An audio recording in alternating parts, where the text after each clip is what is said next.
के भयो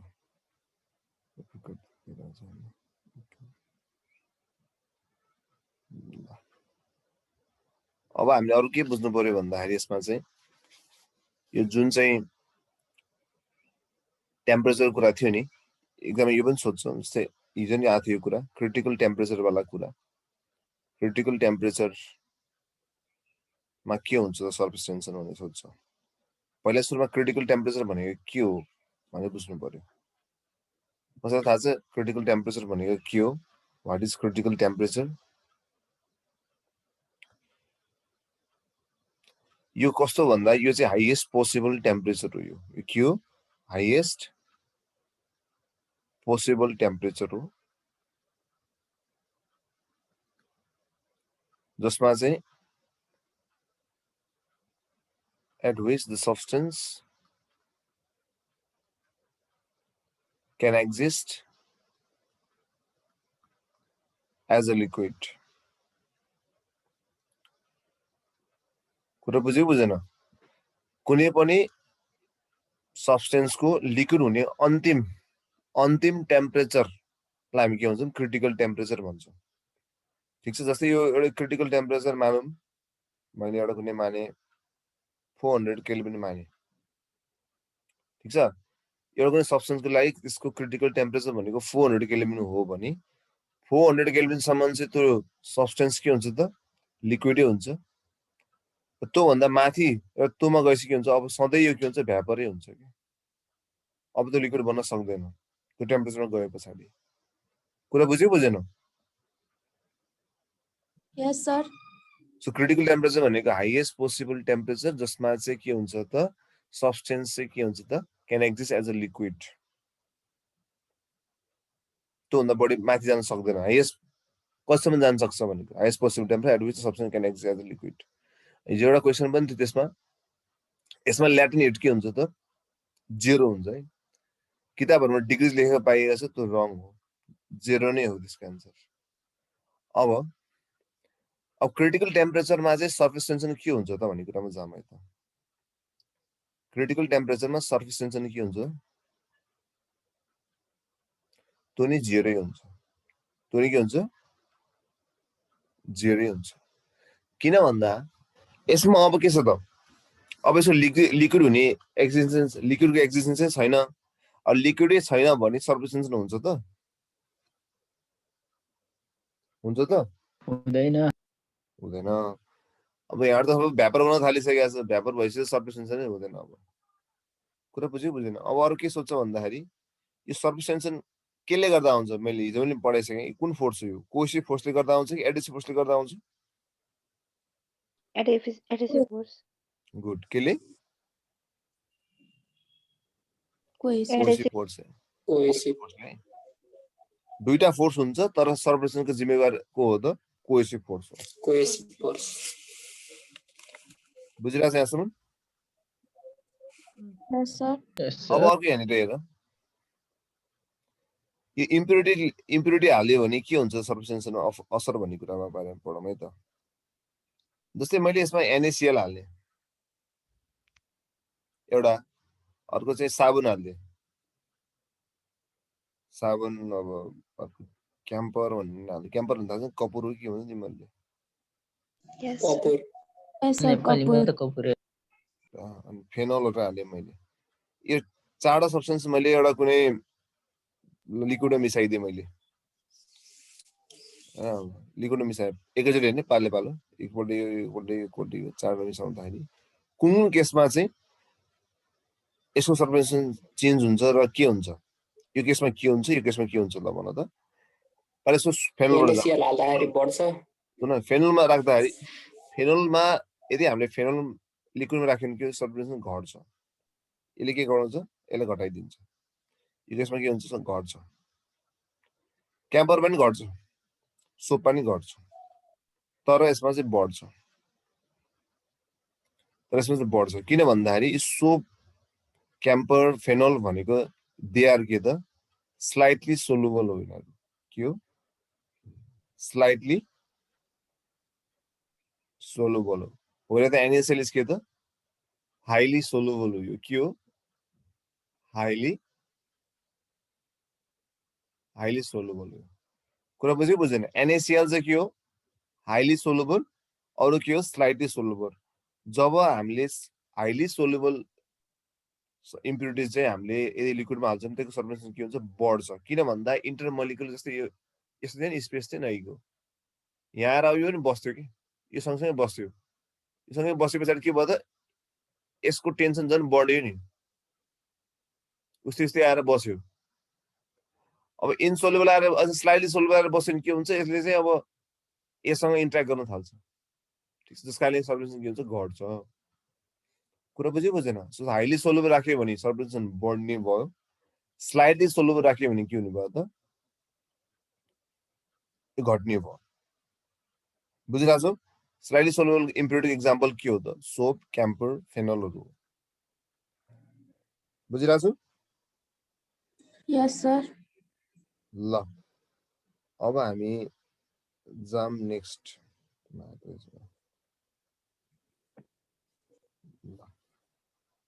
मैले मेट्यो अब एक्जाममा एकदम धेरै सोध्ने भनेको चाहिँ यो shape of liquid meniscus and angle of contact भन्ने सोध्छ एकदम धेरै एङ्गल अफ कन्ट्याक्ट एकदमै धेरै सोध्छु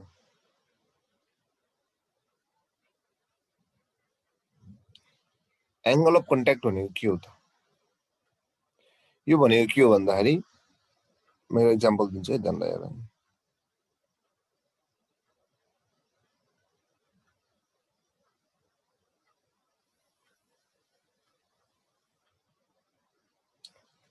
पानीको थोपा यसो नहोला अलि ब्लू बनाउनु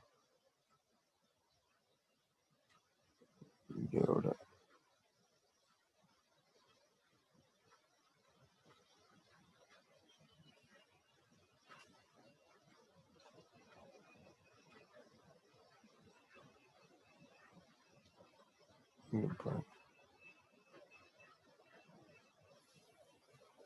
एउटा पानीको थोपा यसरी छ है त ठिक छ एउटा लिएर छ लिएर भनौँ यो चाहिँ यसको उसमा बसेको सर्फेसमा बसेको छ भनौँ अझ अझ राम्रोसँग बनाऊ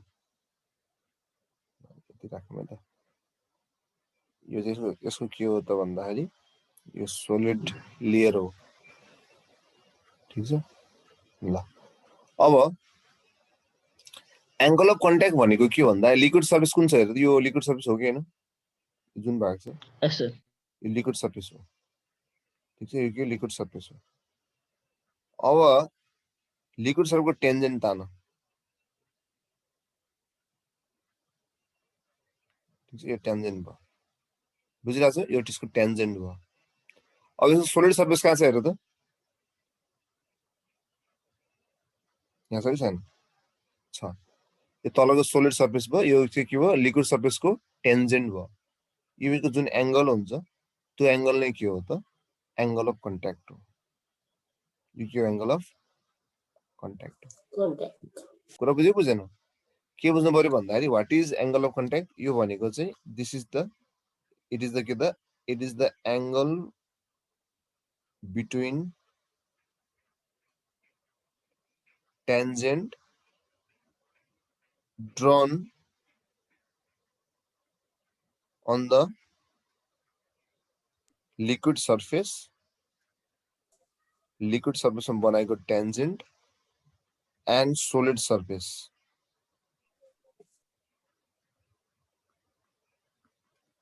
inside the liquid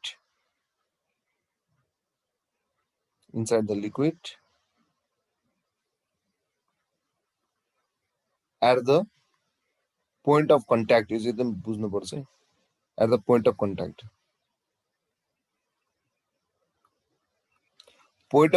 मा सोलिड र लिक्विड जहाँ पोइन्ट अफ कन्ट्याक्ट भनेको जहाँ सोलिड लिक्विड टच हुन्छ त्यसलाई हामी के भन्छौँ त्यसलाई पोइन्ट अफ कन्ट्याक्ट भन्छौँ त्यसमा यदि हामीले लिक्विडमा बनाएको टेन्जेन्ट र सोलिड सर्फेसमा बनाएको एङ्गललाई के भन्छ हामी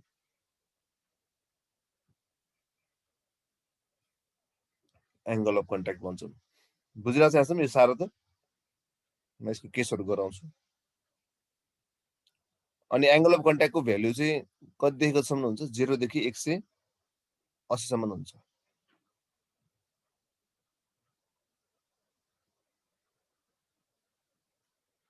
ठिक छ।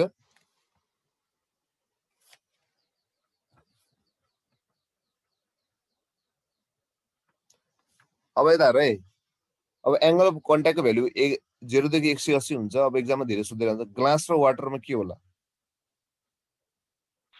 0 degree. 0 डिग्री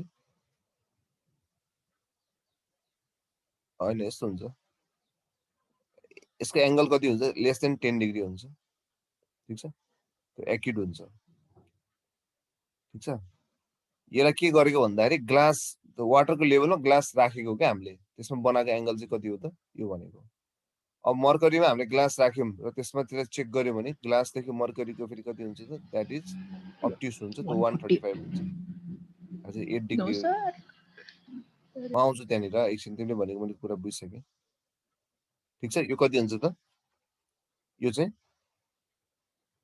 कति हुन्छ त? अब्ट्युस हुन्छ। ठीक छ, अब हामी यो जुन मैले ग्लास वाटर भनिरहेको छु नि, यो भनेको कस्तो भन्दाखेरि यता हेर, ध्यान लगाएर, एउटा ब्रिकर छ, ब्रिकरमा एउटा वाटर लियो हामीले हैन। अब यो यस्तै बस्दाखेरि चाहिँ नर्मली बस्छ तिमीले भने जस्तो बसिरहेको हुन्छ। तर यसमा मैले यदि हामीले ग्लास रड हाल्यो भने अब यो के हुन्छ त? यो एक्युट हुन्छ कि यो मिनिस्कस छ। यो कुरा गर्यो, यसको पोइन्ट अफ कन्ट्याक्टको कुरा गरेको कि कुरा बुझ्यो। यो कति हुन्छ? यो चाहिँ थीटा हुन्छ। यो चाहिँ कति हुन्छ? त्यो लेस देन 10 हुन्छ भनेको। यस सर। अब अर्को मर्करीमा अहिले मैले मर्करी यसरी सुनेर बसिरहेको हुन्छु त, अनि यसमा मैले ग्लास रड हाल्यो भने यसले बनाएको एंगल चाहिँ यो चाहिँ अब्ट्युस हुन्छ भनेको, यो देखाएको के। ल यदि लेख, अनि म अझ एंगल अफ कन्ट्याक्टको बारेमा पढाउँछु, त्यस पछाडि गएर अनि बल्ल मैले मिनिस्टरको बारेमा कसरी यो डेभलप हुन्छ भन्ने कुराहरू भन्छु है त। एंगल अफ कन्ट्याक्ट चाहिँ सुन ध्यान लगाएर, यो मेटे मैले है। एंगल अफ कन्ट्याक्ट जुन थियो नि, त्यो चाहिँ एंगल अफ कन्ट्याक्ट केमा डिपेन्ड गर्दैन भन्ने कुरा चाहिँ,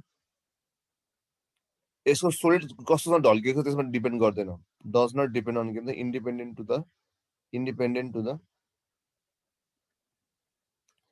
इन्क्लाइनेसन अफ सोलिड। के हो रे? Inclination of solid. Inclination of सोलिडसँग यो के हुन्छ? इन्डिपेन्डेन्ट हुन्छ। कुरा बुझिरह भनेको, किन भन्दा हामीलाई चाहिएको लिक्विडको टेन्जेन्ट हो अनि अर्को त सोलिड सर्फेस हो। ठीक छ, त्यो कहिले यस्तो हुन सक्छ, कहिले यस्तो हुन सक्छ, त्यो अनुसार हेरेर हुन्छ कुन बन्छ भनेर।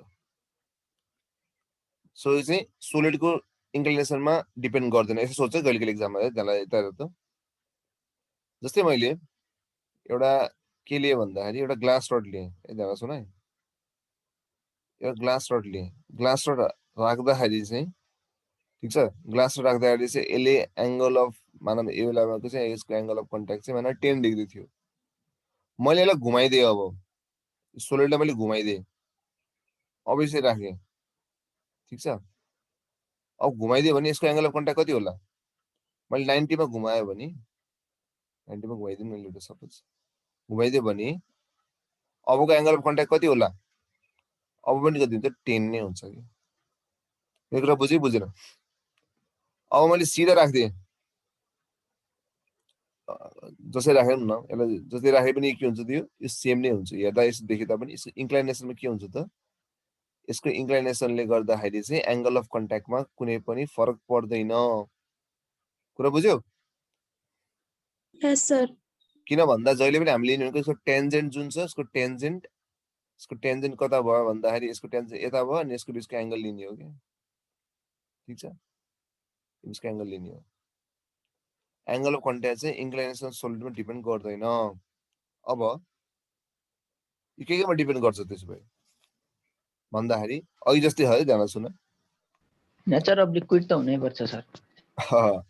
एंगल अफ कन्ट्याक्ट चाहिँ जस्तै मैले हाइली सोलुबल इम्प्युरिटी राख्यो भने, एक्जाम्पल हो त हाइली सोलुबल इम्प्युरिटीको एभर भन्थे नि, NaCl. So highly soluble impurity राख्यो भने चाहिँ के हुन्छ भन्दाखेरि यो एंगल अफ कन्ट्याक्ट बढ्छ ठीक छ अहिले स्लाइडली सोल्युबल अथवा स्प्राङ्गली सोल्युबल राख्यो भने के हुन्छ त स्लाइडली सोल्युबल राख्यो भने के हुन्छ त यो फेरि घट्छ अनि टेम्परेचर बढायो भने के हुन्छ त भन्दाखेरि टेम्परेचर बढायो भने यो घट्छ भनेको एंगल अफ कन्ट्याक्ट चाहिँ सर्फेस टेन्सनसँग डाइरेक्टली प्रोपोर्सनल जस्तो देखियो कि देखिएन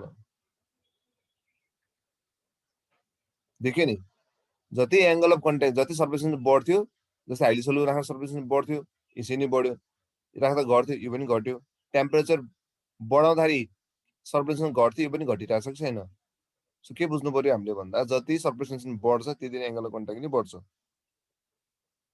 कुरा बुझ्यो बुझेन Yes, sir. Yes, sir. यससँग टेम्परेचरको रिलेसन पनि के हुन्छ यसको इन्भर्सली प्रोपोर्सनल हुन्छ बुझ्यो Yes, sir. ल Sir. अब हामी एउटा एकदम उ पढ्छौँ यो सेप अफ मिनिस्कस लिक्विड मिनिस्कसको बारेमा पढ्छौँ हामीले त कस्तो हुन्छ एंगल अफ कन्ट्याक्ट यसमा भनेर यो चाहिँ एकदमै इम्पोर्टेन्ट छ यो नि बुझिहाल्यो एंगल अफ कन्ट्याक्ट भनेको चाहिँ tangent drawn from the liquid surface र सोलिड सर्फेस बीचको एंगल हो Sir.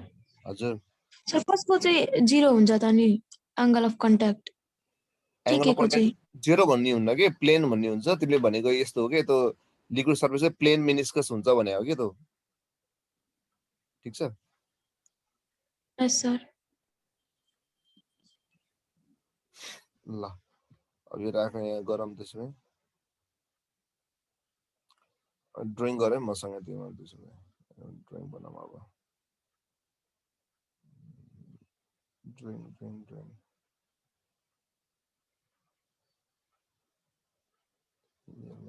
माथिको मिडियम सब जाने होला फेरि मलाई थाहा थियो यस्तो हुन्छ यस्तो गर्नु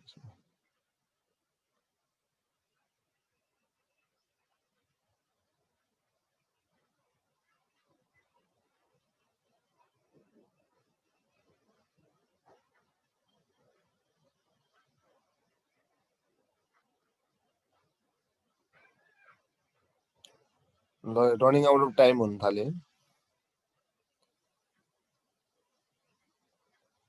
मैले वाला लेखो 40 मिनट वाला सर प्रशान्त सरलाई लिंक पठाइदिनु भन्नु न एकछिन रुक प्रशान्त सरै हुनुहुन्न कि अनलाइन त्यो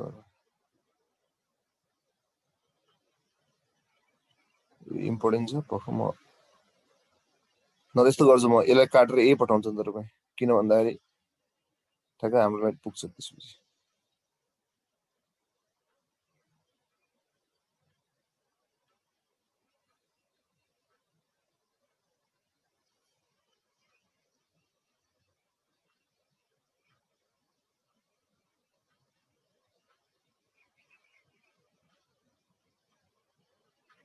मैले काटेको थिएँ